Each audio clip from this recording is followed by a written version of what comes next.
Alhamdulillahirabbil alamin. Ar-Rahmanir Rahim.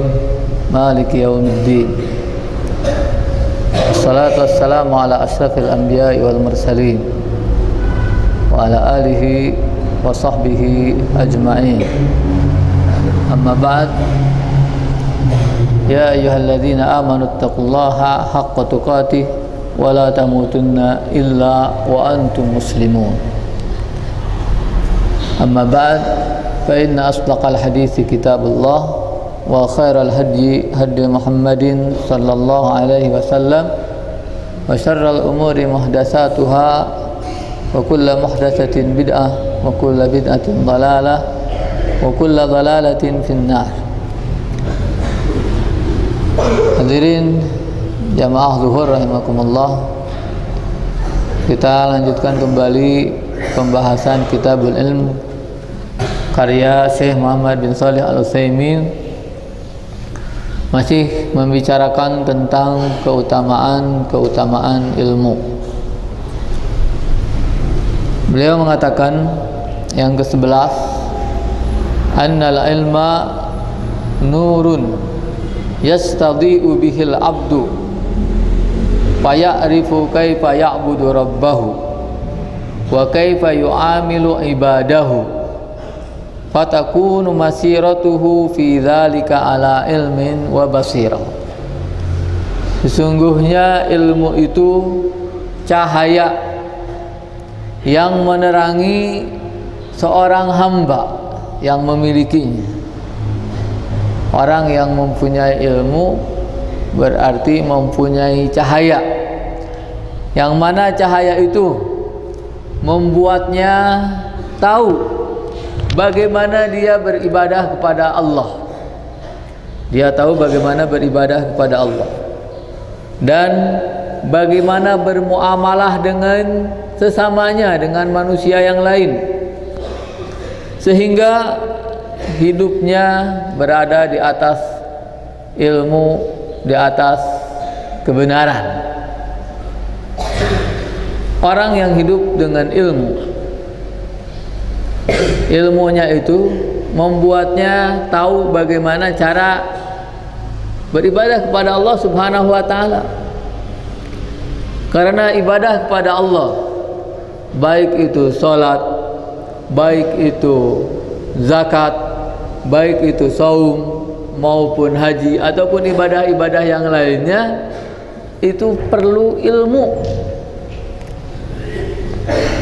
Banyak orang beribadah dengan keyakinan dia beribadah kepada Allah Subhanahu wa ta'ala, dan dia berkeyakinan ibadahnya itu diterima sehingga dia mendapatkan pahala dari Allah Subhanahu wa ta'ala, sementara dia tidak sadar bahwa yang dilakukannya itu salah. Ya, sampai sekarang kita masih banyak melihat orang-orang yang wudunya saja, misalnya wudunya tidak sesuai dengan ilmu, salatnya tidak sesuai dengan ilmu, begitu juga zakat, haji dan saumnya, semuanya tidak sesuai dengan ilmu. Betapa banyaknya. Apa yang akan didapatkan oleh orang dari apa yang ia lakukan tanpa ilmu? Jelas sebuah kesia-siaan. Ya, kalau kita perhatikan dalam wudu saja misalnya, betapa banyak ya orang yang berwudu asal. Dia tidak mendasari wudunya itu dengan ilmu. Jadi dari mana dia dapatkan wudunya itu?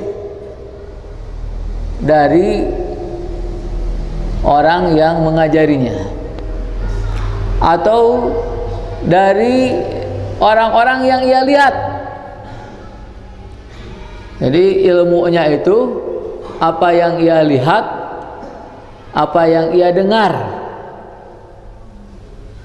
Ya, kalau kata orang Sunda, saka tempo, saka dengi. Jadi ilmu saka. Ya, yang ia lihat, oh bapaknya dulu wudunya begitu, dia wudu seperti itu. Oh, dia dengar ada orang melakukan seperti itu, dia lakukan. Akhirnya pekerjaannya itu tidak didasari dengan ilmu. Mencuci mukanya, mencuci tangannya. Banyak sekali yang tidak memperhatikan cuci tangan sampai siku. Ya. Kemudian yang paling banyak terjadi adalah wudu menggunakan air yang banyak sekali, tetapi tidak semua anggota wudu terbasuh. Ya, ada orang mengucurkan air ke kakinya dari lututnya dikucuri air, tapi mata kakinya tidak terbasuh. Akhirnya apa? Air terbuang percuma, hilang begitu saja, pekerjaannya tidak tepat dan tidak diterima oleh Allah Subhanahu wa taala. Nah, kalau wudunya tidak benar, maka selanjutnya salatnya tidak benar. Ya. Salat juga. Kalau kita perhatikan banyak orang yang salatnya itu sama tanpa ilmu. Jadi salatnya apa? Ya salat seperti yang ia lihat, yang ia dengar saja. Dia tidak pernah tahu bagaimana sebenarnya mengangkat tangan itu dalam salat sesuai dengan ilmu. Bagaimana rukuknya sesuai dengan ilmu. Banyak yang tidak memperhatikan. Ya. Atau tata cara di masjid, salat berjamaah di masjid. Sungguh banyak kita dapatkan di masjid-masjid orang berjamaah tapi safnya renggang, tidak lurus. Mereka beranggapan sudah ke masjid saja, sudah salat berjamaah, sudah dapat pahala dari Allah Subhanahu wa taala. Tidak tahu bahwa mereka juga karena ketidaktahuannya akan pentingnya meluruskan shaf, mereka berdosa juga. Ya, jadi hidup ini memang menjadi tidak jelas arahnya karena tidak ada ilmu. Ibadah kita tidak jelas benar atau tidaknya karena tidak ada ilmu. Maka pentingnya ilmu dalam hidup kita. Dan sekali lagi sebelum lupa bahwa ilmu yang dimaksud dalam kitab ini adalah ilmu syar'i. Juga dengan ilmu orang tahu bagaimana cara berhubungan dengan saudara-saudaranya,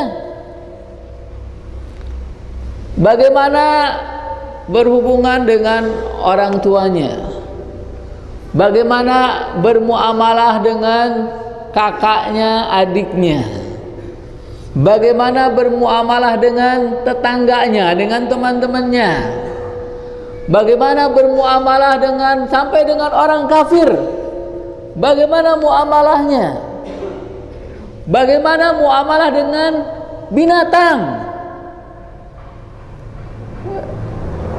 Ilmunya ada. Kalau orang tidak tahu ilmunya, maka dia tidak tahu bagaimana dia berhubungan dengan makhluk-makhluk yang lain. Ada orang takut cecak karena tidak tahu bahwa kita diperintahkan untuk apa? Untuk membunuh cecak. Kata dia, kasihan cecak dibunuh. Kan cecak juga makhluk hidup yang harus disayangi. Ada orang yang tidak mau bunuh ular. Kenapa? Karena ular juga makhluk hidup.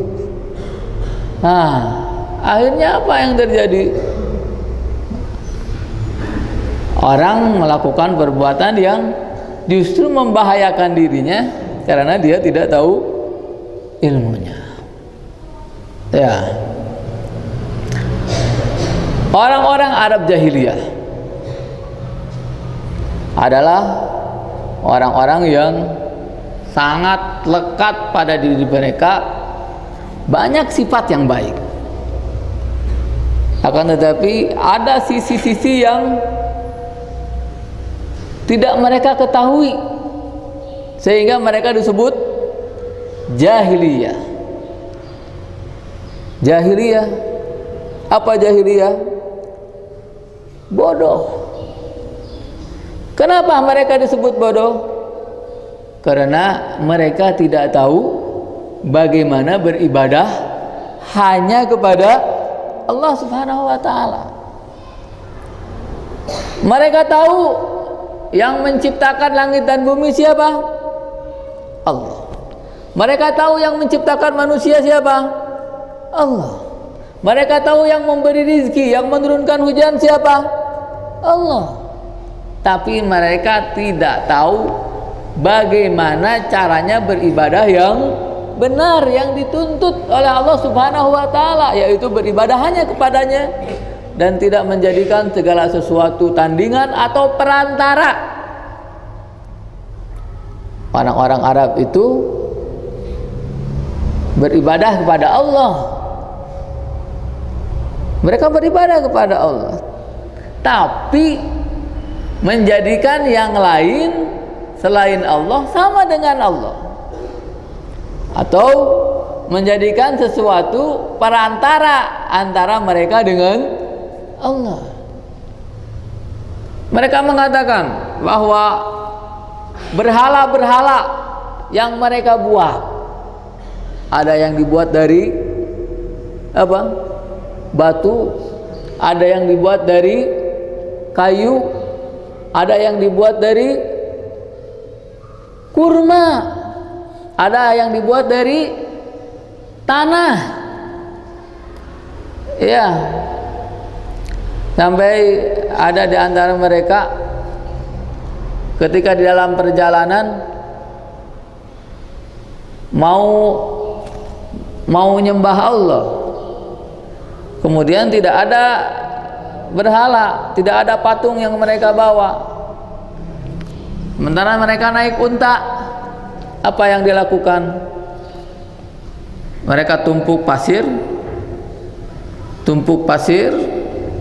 kemudian unta betina diberdirikan di atas pasir itu, kemudian diperas susunya itu membasahi pasir itu, ya, sampai membentuk.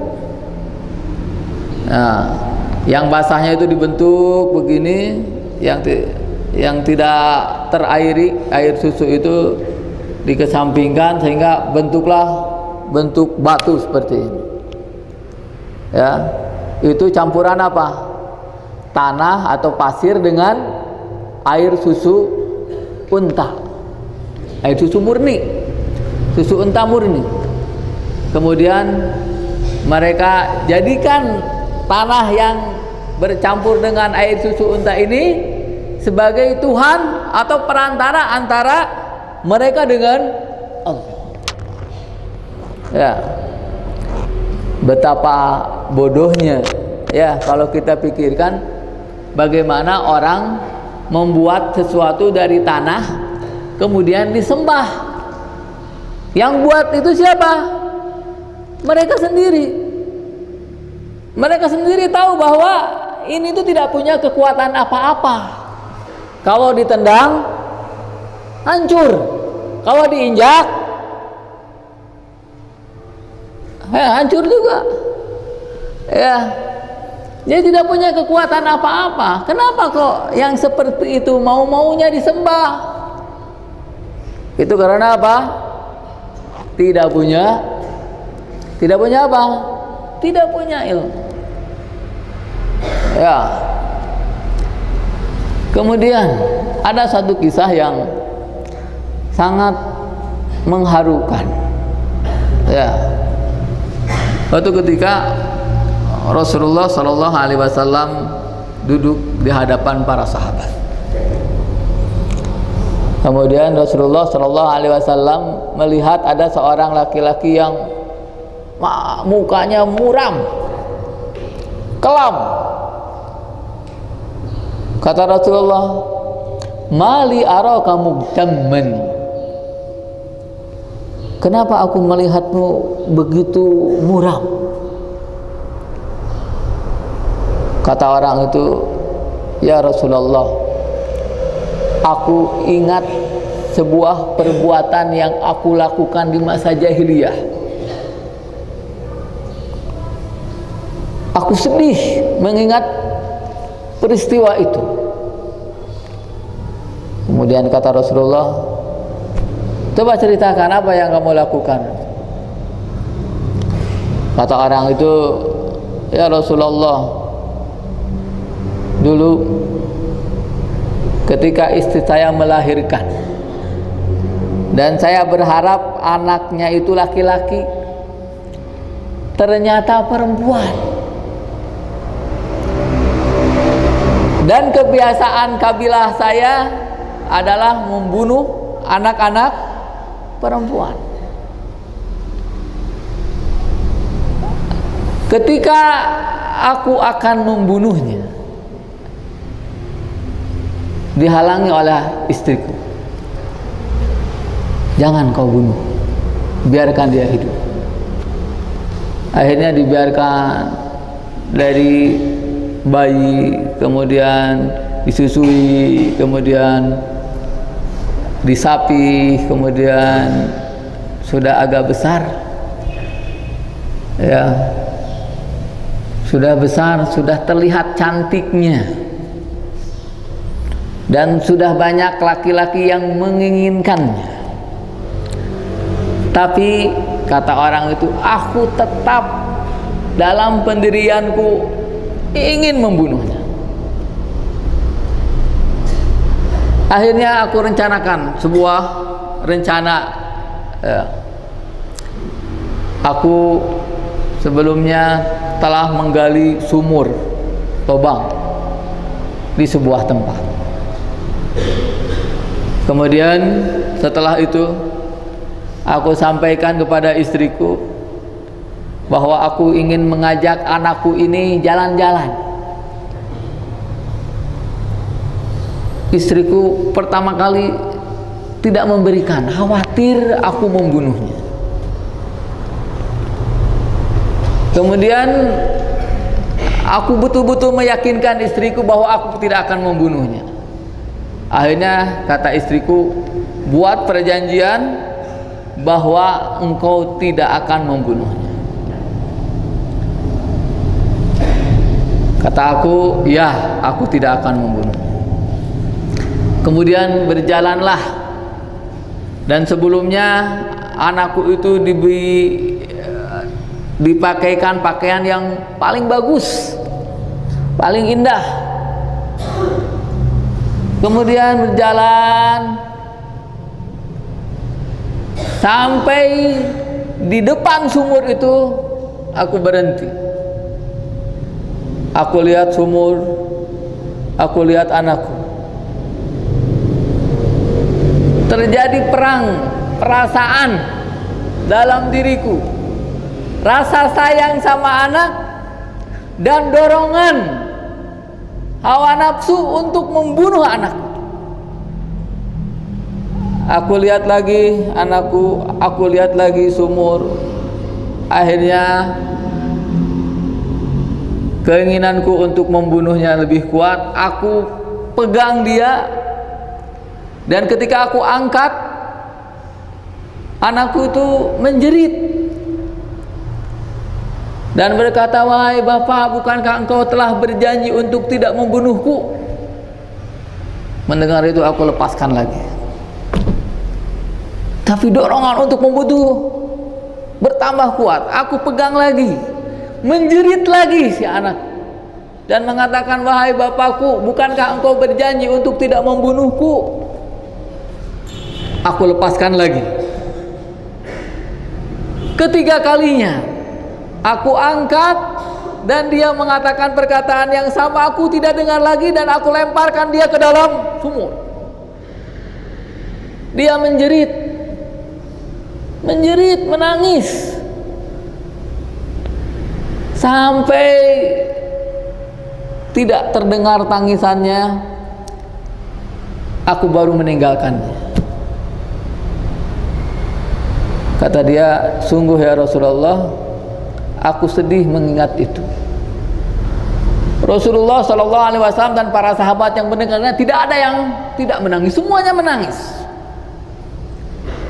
Sampai Rasulullah SAW mengatakan, "Lau anni umirtu an u'adziba ahadan bima fa'ala fil jahiliyah la'adzabtuk." Seandainya aku diperintahkan untuk menghukum seseorang karena apa yang dilakukannya di masa jahiliyah, maka akan aku hukum kamu. Sungguh perbuatan yang luar biasa, menyayat hati seorang bapak ya terhadap anaknya ketika anaknya sudah pada kondisi cantik-cantiknya ya. Itu semua dilakukan karena apa? Karena kebodohan dan hidup tanpa ilmu. Mudah-mudahan kita bisa menjadikan ilmu kita, ilmu yang kita pelajari dari Al-Quran, Sunnah, Tafsir, Fikih, Hadis adalah ilmu-ilmu yang bermanfaat bagi kita untuk menerangi hidup kita di dunia ini sampai kita bertemu dengan Allah Subhanahu wa taala. Subhanakallahumma wa bihamdika nasyhadu an la ilaha illa anta nastaghfiruka wa natubu ilaik. Assalamualaikum warahmatullahi wabarakatuh.